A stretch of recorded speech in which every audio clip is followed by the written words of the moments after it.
yesterday's video pressed some buttons and I wanted to delete it straight afterwards. The only thing that stopped me was that I was already in my pajamas. Dear me. And this is the third time of trying to do this video. So something is going on, and it's funny because I spent a little bit of time today thinking about what do I want to make in the future. Much more future, not necessarily today. And then I was thinking, what shall I talk about today?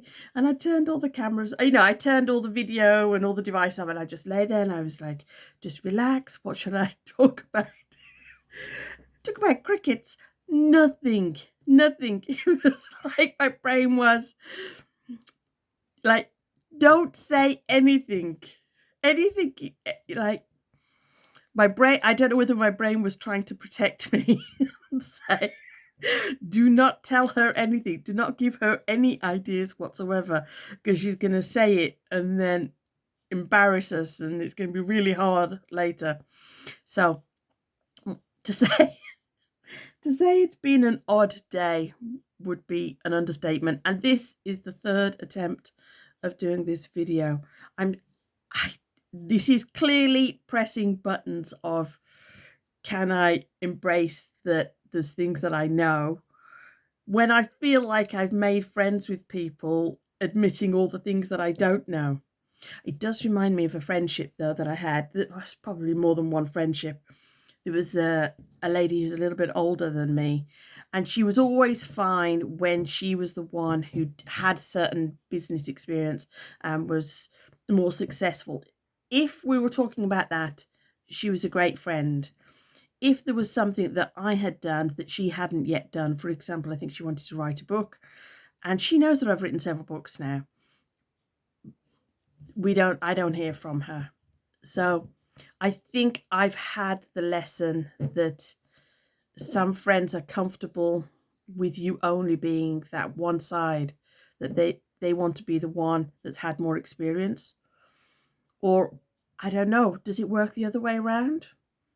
I don't think I've ever had the experience where I was the one who was more knowledgeable on a subject. I think I've always kind of accepted that I make mistakes and different things like that.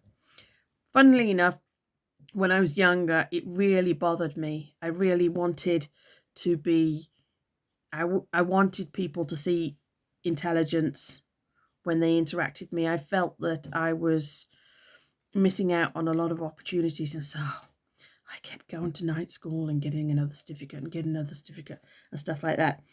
And I don't think that particularly worked.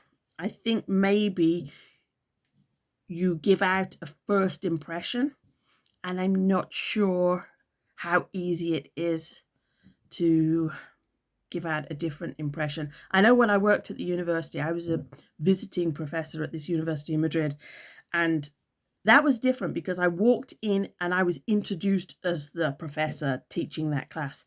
And that was really helpful because I could be approachable, which I like being, but I also had that credibility given to me by just the fact that they were paying me to teach there.